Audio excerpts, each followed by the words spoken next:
Portons notre regard vers un homme à qui le ciel est donné pour trône. La Foule des anges l'adore en chantant d'une seule voix. Voici celui dont le pouvoir subsiste pour les siècles. Au nom du Père et du Fils et du Saint-Esprit, la grâce de Jésus-Christ notre Seigneur, l'amour de Dieu le Père et la communion de l'Esprit Saint soient toujours avec vous. Et avec votre esprit. Célébrer la messe, c'est lever les yeux vers le ciel pour s'adresser au Père.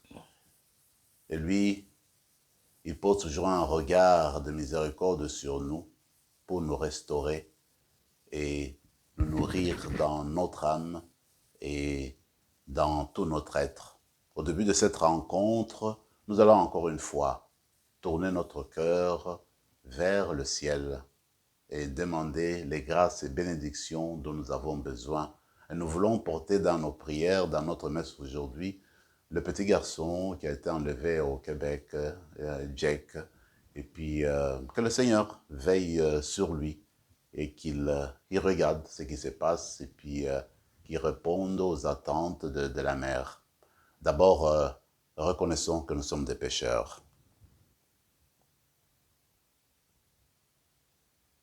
Je confesse à Dieu Tout-Puissant, je reconnais devant mes frères et sœurs que j'ai péché en pensée, en parole, par action et par omission. Oui, j'ai vraiment péché. C'est pourquoi je supplie la Vierge Marie, les anges et tous les saints, et vous aussi, mes frères et sœurs, de prier pour moi, le Seigneur notre Dieu. Que Dieu Tout-Puissant nous fasse miséricorde, qu'il nous pardonne nos péchés et nous conduise à la vie éternelle. Seigneur, prends pitié. Ô Christ, prends pitié. Seigneur, prends pitié. Prions le Seigneur. Aux appels de ton peuple en prière, réponds, Seigneur, en ta bonté.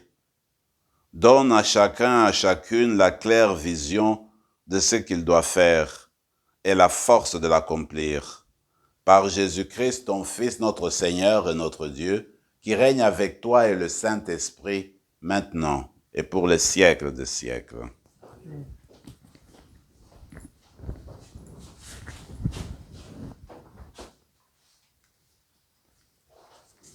Lecture de la lettre de Saint Paul apôtre aux Colossiens. Frères, depuis le jour où nous avons entendu parler de vous, nous ne cessons pas de prier pour vous. Nous demandons à Dieu de vous combler de la pleine connaissance de sa volonté, en toute sagesse et intelligence spirituelle. Ainsi, votre conduite sera digne du Seigneur et capable de lui plaire en toutes choses. Par tout le bien que vous ferez, vous porterez du fruit et vous progresserez dans la vraie connaissance de Dieu. Vous serez fortifiés en tout par la puissance de sa gloire, qui vous donnera toute persévérance et patience. Dans la joie, vous rendrez grâce à Dieu le Père, qui vous a rendu capable d'avoir part à l'héritage des saints dans la lumière. Nous arrachant au pouvoir des ténèbres, il nous a placés dans le royaume de son Fils bien-aimé. En lui, nous avons la rédemption, le pardon des péchés. Parole du Seigneur. Rendons grâce à Dieu. Le Seigneur a fait connaître son salut. Le Seigneur a fait connaître son salut. Le Seigneur a fait connaître sa victoire et révélé sa justice aux nations. Il s'est rappelé sa fidélité et son amour en faveur de la maison d'Israël. Le Seigneur a fait connaître son salut. La terre tout entière a vu la victoire de notre Dieu. Acclamez le Seigneur, terre entière. Sonnez, chantez, jouez. Le Seigneur a fait connaître son salut. Jouez pour le Seigneur sur la cithare et tous les instruments. Au son de la trompette et du cor, acclamez votre roi le Seigneur. Le Seigneur a fait connaître son salut.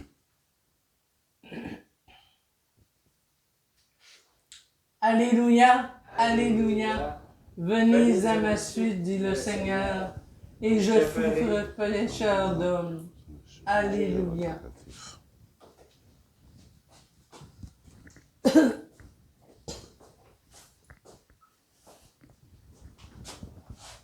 Le Seigneur soit avec vous. Évangile de Jésus-Christ selon saint Luc. Gloire à toi, Seigneur. En ce temps-là, la foule se pressait autour de Jésus pour écouter la parole de Dieu, tandis qu'il se tenait au bord du lac de Génézareth. Il vit deux barques qui se trouvaient au bord du lac. Les pêcheurs en étaient descendus et lavaient leurs filets. Jésus monta dans une des barques qui appartenait à Simon et lui demanda de s'écarter un peu du rivage. Puis, il s'assit et, de la barque, il enseignait les foules.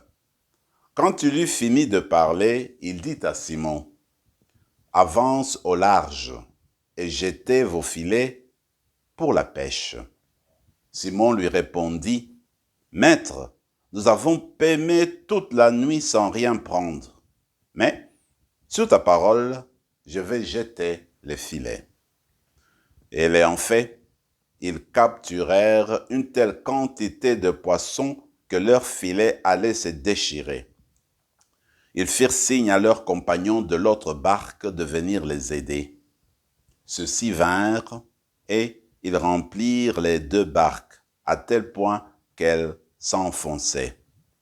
À cette vue, Simon-Pierre tomba aux genoux de Jésus en disant, « Éloigne-toi de moi, Seigneur, car je suis un homme pécheur. » En effet, un grand effroi l'avait saisi, lui et tous ceux qui étaient avec lui, devant la quantité de poissons qu'ils avaient pêchés, et de même Jacques et Jean, fils de Zébédée, les associés de Simon. Jésus dit à Simon, « Sois sans crainte, désormais, ce sont des hommes que tu prendras. » Alors, ils ramenèrent les barques au rivage et, laissant tout, ils le suivirent. Acclamons la parole du Seigneur. Louange à toi, Seigneur Jésus.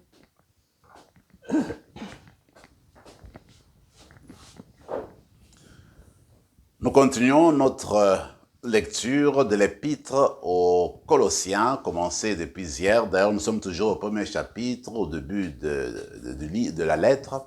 Et Paul est toujours en train d'exprimer ses sentiments d'action de grâce. Alors là, il ajoute un point important. Il dit qu'il porte dans sa prière les Colossiens et Colossiennes. Il prie pour eux. Je trouve que c'est un acte de charité, un acte de foi en fait, que nous, les croyants, nous sommes invités à poser, porter les gens avec qui nous vivons, les gens que nous aimons, même les gens que nous voyons qui ont des problèmes. Alors dans notre prière personnelle, dans notre manière de nous adresser à Dieu, nous portons ces personnes-là, nous les présentons au Seigneur et nous demandons que Dieu veille sur ces personnes-là. Donc Paul n'a pas honte, il a même la joie d'exprimer sa foi pour dire aux Colossiens, Colossiennes qu'il priait pour eux, qu'il rendait grâce à Dieu pour eux. Alors c'est peut-être ces sentiments-là que nous devons porter continuellement. Et d'ailleurs, nous autres, nous disions au début de la messe que nous voulons porter dans notre prière le petit Jacques qui a disparu, qui a été enlevé. Alors nous présentons cette souffrance-là, cette situation au Seigneur dans la foi. Nous prions pour la famille. Je regarde à la fin de l'épître qui est très importante. En fait, Paul dit une chose merveilleuse. Il dit, écoutez, nous louons le Seigneur, nous le remercions parce que il vous a enlevé, il vous a déplacé, libéré en fait du royaume des ténèbres, parlant aux Colossiens. Eh bien, il vous a détaché du royaume des ténèbres, il vous a fait entrer dans sa lumière pour que vous goûtiez à la rédemption, pour que vous goûtiez au pardon qui nous vient du Seigneur Jésus. C'est continuellement dans notre vie, au quotidien, que nous devons revenir sur le Christ qui est le fondement, qui est le centre de notre foi chrétienne. Tout se réfère au Christ. Et même la célébration que nous sommes en train de vivre maintenant, eh bien, c'est raccroché au Christ. Alors, il est toujours au centre de notre vie. C'est de lui que nous recevons la rédemption, le pardon des péchés, comme dit Paul, et même le renouvellement de tout notre être. Alors quand on regarde notre Seigneur aujourd'hui dans l'Évangile, il y a des choses qui viennent nous chercher davantage. Regardez, le Seigneur est au début de son ministère. Il a commencé à connaître déjà ses premiers disciples, Pierre, puis Jacques et Jean et leurs compagnons. Et voilà que ce jour-là, dit le texte, il prêchait au bord du lac, il y avait une foule. Alors il entre dans une barque pour apporter de la barque et continue à enseigner. Les apôtres, comme dit le texte, ils avaient pêché toute la nuit, ils n'ont rien trouvé. Alors le Seigneur, après avoir prêché, Pierre, à mon avis, a bien entendu ce que le Seigneur disait, et les autres apôtres aussi. Alors quand Jésus demande à Pierre, écoute, on va aller en profondeur, vous allez jeter le filet. Eux savent bien qu'ils n'ont rien eu. Ils disent, Seigneur, mais toute la nuit, on n'a rien trouvé. Mais ils acceptent quand même la parole du Seigneur. Je me suis posé la question, mais comment ça se fait que Pierre accepte comme ça la parole de Jésus? Jésus était un menuisier, il n'avait pas l'expérience en fait de la pêche. Alors, moi je me dis, Pierre a entendu Jésus parler ce jour-là. Même les apôtres l'ont entendu. Quelque chose s'est passé à leur intérieur. Ils ont compris que cet homme-là était extraordinaire. Alors, par sa parole, il dit, oui, nous allons, Seigneur, tu le demandes, on va jeter le filet, comme tu le dis. Ils ont obéi à la parole de Dieu. On n'est jamais déçu quand on obéit à la parole de Dieu. On n'est jamais déçu quand on accueille la parole de Dieu. On se laisse transformer par elle, on se laisse guider par elle. Parce que la parole de Dieu, c'est comme la lampe sur nos pas. Elle nous guide, elle nous nourrit, elle nous donne la force d'avancer, de continuer. Alors aujourd'hui, nous sommes invités à faire comme Pierre et ses compagnons, accueillir la parole de Dieu et nous laisser guider par elle. Résultat, dans l'évangile d'aujourd'hui, eh bien, ils ont eu une pêche miraculeuse. Ils ont eu tellement de poissons qu'eux-mêmes ne pouvaient pas tirer le filet. Il a fallu demander l'aide des autres. Une autre image que je trouve belle, c'est quand on dit Jésus s'est mis dans la barque et de là, il a commencé à enseigner. Il a enseigné la foule. L'image de la barque dans l'Écriture, c'est toujours dit que la barque représente l'Église. Moi, je me dis en fait, le Seigneur se sert de notre Église. Le Seigneur se met au debout, au centre de notre Église, et de là, il prêche. Et il enseigne les gens, et il guérit les gens, et il transforme les gens. Alors, c'est à nous de lui prêter nos infrastructures, de lui prêter nos mains, de lui prêter ce que nous sommes, pour qu'à partir de notre barque à nous, qu'il puisse atteindre les autres. On prendra l'exemple de cette paroisse, par exemple, la paroisse Saint-Rémy. En fait, le Seigneur veut se servir de la barque de Saint-Rémy, se mettre au centre de la barque et atteindre les personnes. C'est quoi notre barque? Eh bien, notre barque, c'est toute l'infrastructure, c'est l'église, c'est les sous-sols, ce sont les salles. En même temps, c'est chacune d'entre nous. Le Seigneur veut se mettre au centre de nous pour atteindre les autres. Il faut accepter comme Pierre et Jacques qui ont prêté leur barque, qui ont donné en fait leur barque au Seigneur pour qu'à partir de là, ils puissent s'exprimer. Alors, on va continuer notre célébration eucharistique et on va faire comme Pierre. On regarde le Seigneur, Seigneur, nous ne sommes pas dignes que tu viennes dans notre barque, que tu demeures avec nous. Mais le Seigneur, lui, toujours, quand il voit qu'on essaie de se séparer, on essaie d'aller loin de lui, il nous fait toujours entrer dans une relation d'amitié, d'amour, de miséricorde. Et dit Pierre, je vais te transformer, tu seras plus pêcheur de poissons, mais tu seras pêcheur d'hommes. Et c'est ce que le Seigneur nous transforme à chaque fois. Il change notre vie et il veut que nous participions à sa mission. Que cette célébration vienne nourrir notre désir de participer à sa mission, nous donne davantage la force et la joie de participer à la rédemption de ce monde et à nous impliquer davantage dans le changement et le renouvellement de notre monde. Amen.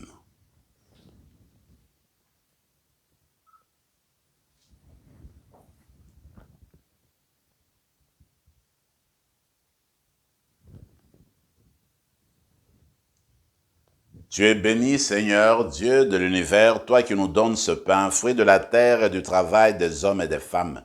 Nous te le présentons, il deviendra le pain de la vie. Béni soit Dieu maintenant et toujours.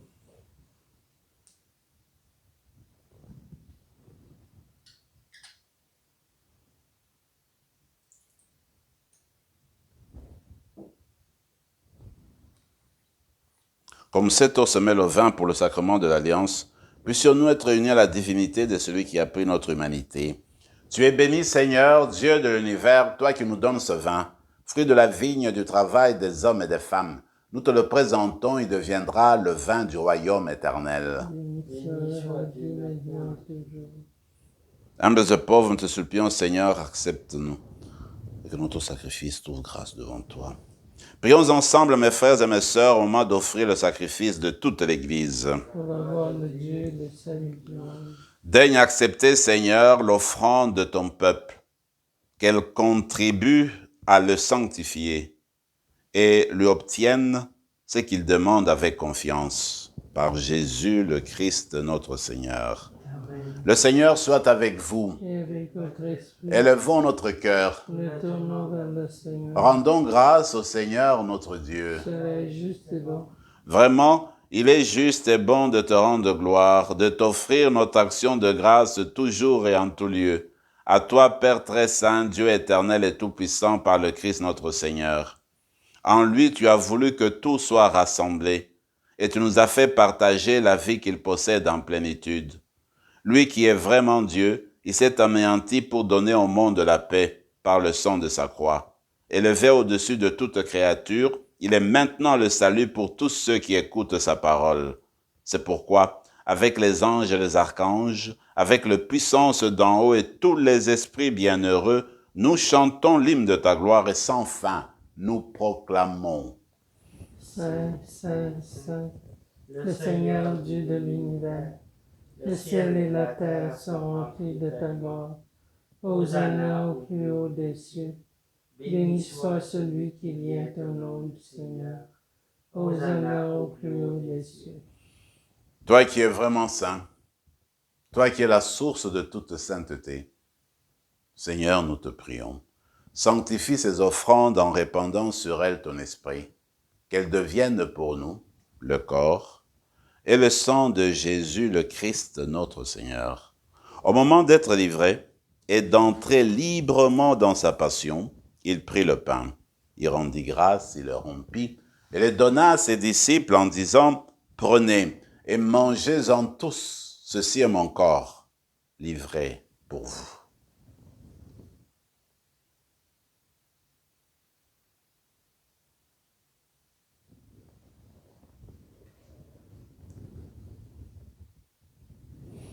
De même, à la fin du repas, il prit la coupe.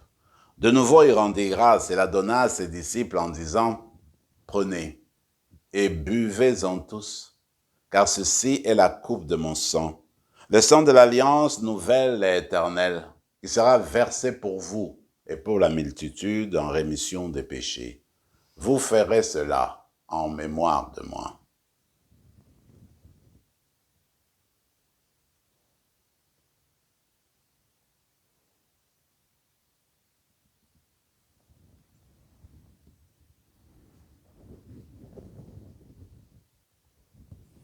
Quand nous mangeons ce pain et buvons à cette coupe, nous célébrons le mystère de la foi. Nous rappelons ta mort, Seigneur, ressuscité, et nous attendons que tu viennes. Faisant ici mémoire de la mort et de la résurrection de ton Fils, nous t'offrons, Seigneur, le pain de la vie et la coupe du salut. Et nous te rendons grâce, car tu nous as choisis pour servir en ta présence. Humblement, nous te demandons qu'en ayant part au corps et au sang du Christ, nous soyons rassemblés par l'Esprit Saint en un seul corps. Souviens-toi, Seigneur, de ton Église répandue à travers le monde. Fais-la grandir dans ta charité avec le pape François, notre évêque Marcel et tous ceux qui ont la charge de ton peuple. Souviens-toi aussi de nos frères et sœurs qui se sont endormis dans l'espérance de la résurrection et de tous les hommes, de toutes les femmes qui ont quitté cette vie. Reçois-les dans ta lumière auprès de toi. Sur nous tous, enfin, nous implorons ta bonté. Permets qu'avec la Vierge Marie, la bienheureuse Mère de Dieu, avec Saint Joseph son époux, avec les apôtres, Saint Rémy et les saints de tous les temps qui ont vécu dans ton amitié, nous ayons part à la vie éternelle et que nous chantions ta louange par Jésus-Christ, ton Fils bien-aimé. Par lui, avec lui et en lui, à toi, Dieu le Père Tout-Puissant, dans l'unité du Saint-Esprit, tout honneur et toute gloire pour les siècles des siècles. Amen.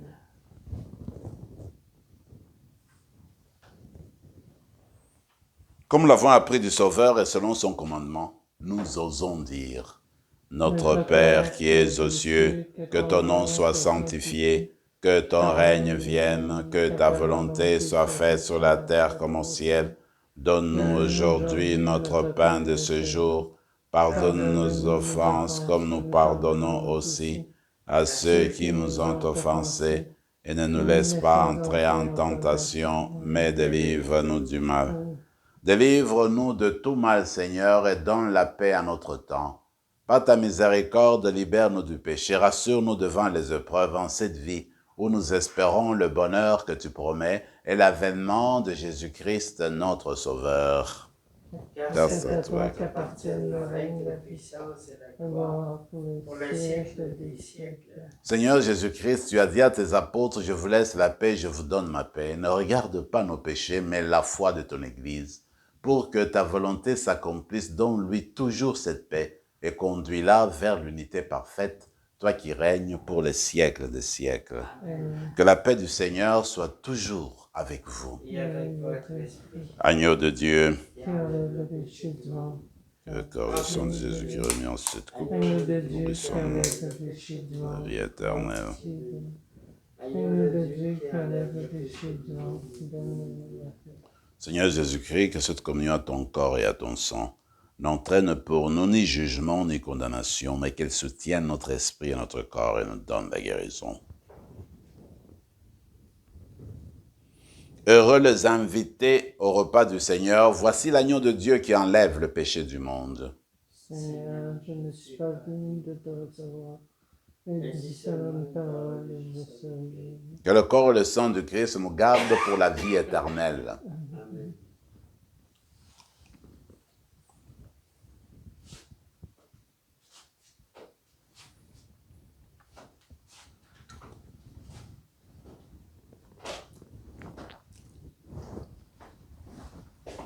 Le corps du Christ. Le corps du Christ.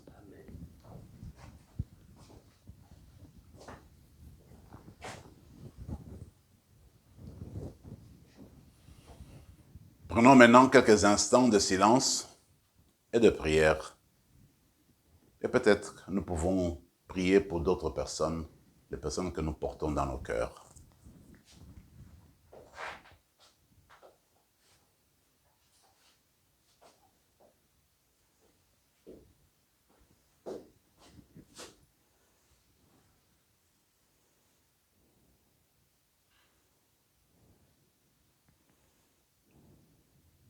Ô Seigneur, jaillit la vie.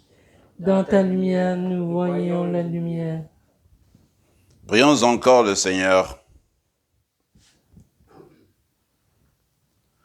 Nous t'en prions, nous t'en supplions, Dieu Tout-Puissant, toi qui refais nos forces par tes sacrements, donne-nous aussi de pouvoir te servir par une vie qui te plaise, par Jésus le Christ notre Seigneur. Amen. Le Seigneur soit avec vous, Et avec votre esprit. et que Dieu Tout-Puissant vous bénisse, le Père, le Fils et le Saint-Esprit. Amen. Allez dans la paix du Christ. Nous rendons grâce Grâce à Dieu.